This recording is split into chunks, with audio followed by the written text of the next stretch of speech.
Okay then, welcome to SUP Tech number 3 and a cold, wet and horrible galleon wharf on the otherwise lovely Grand Union Canal. This is January in England and that's just the way it is. Anyway, bit of defeating lockdown lethargy.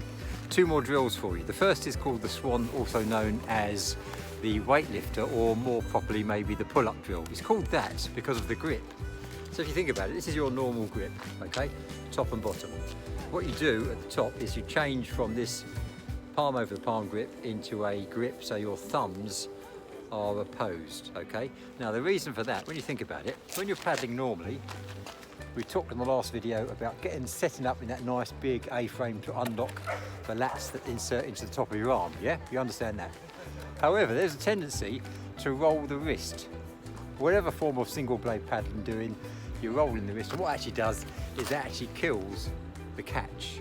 So by taking the top hand off the palm grip and into that situation there, you're still trying to get the same level of lean, but you're doing it with your body, your core, rather than doing a bit of a lazy lean and initiating with your wrist.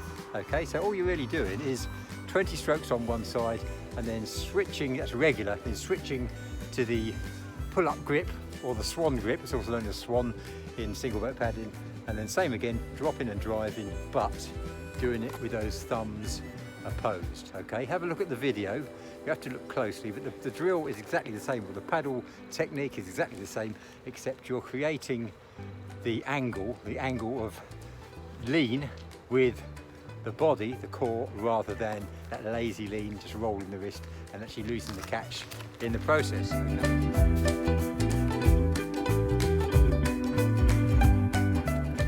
A simple switch over on this top hand from palm grip to thumbs opposed, and using the core to create the lean forward and making the catch on the angle, the positive angle on the front, rather than just dropping it, the hand down to here and then rolling the wrist, which loses the catch and takes all the power out of the stroke as well.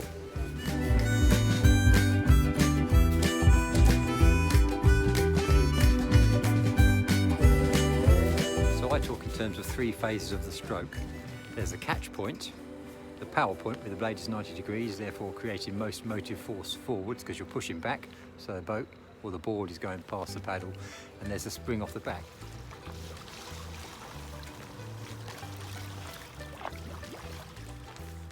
So then catch point, power point, spring. These are the stages of the power phase of the stroke. A little bit of physics, but not too much. Paddle blade. Obviously it's got that dihedral, we spoke about that last time. On the front end, board going in that direction, we're going to get nice and positive. Then this point here is the power point, that's the catch point. Power point here, the blade is neutral in the water and optimizing the force in that direction to push the board in that direction, but notice at that stage the paddle shaft is negative, and at the back of the stroke then the blade is tracking negative. Some of the force I'm pushing up, so the board is actually going down. So really, there's a bit of a sweet spot at the catch and also at the back.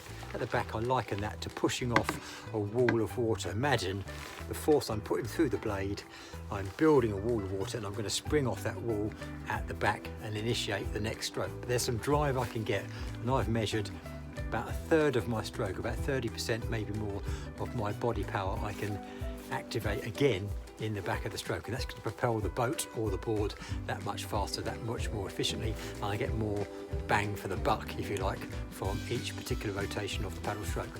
Just a detail of that. So blade is positive, shaft is positive, lock and load, lock it on like I'm pole vaulting at the front of the stroke. That's the catch point.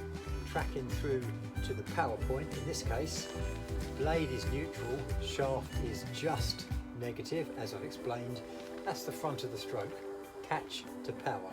The back of the stroke, the spring off the back, is everything behind that, but not too much. So if you like, I'm levering off the back of the stroke. At the hip, I'm activating with the hip again, and what I'm actually doing with the quads, with the thighs, is I'm activating the thighs to move that whole board forward, okay? So catch, power, and then that spring off the back, that bit there The whole thing is a continuous movement, but I'm getting that extra drive off the back, getting that additional bit of propulsion. What is important is you do this, but you measure it. Like all these technical drills, measure it with a GPS device or some sort of speed tracking apparatus or whatever, because what you measure, you can manage. What gets measured gets understood, and ultimately what gets measured gets mastered. Okay, give it a go.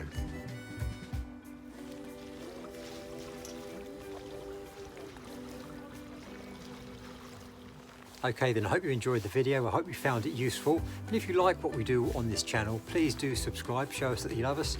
Press the button there, that helps us to grow. And please do share this information with anybody who may benefit. It's all free and everybody is welcome. And have a lovely day. Cheers.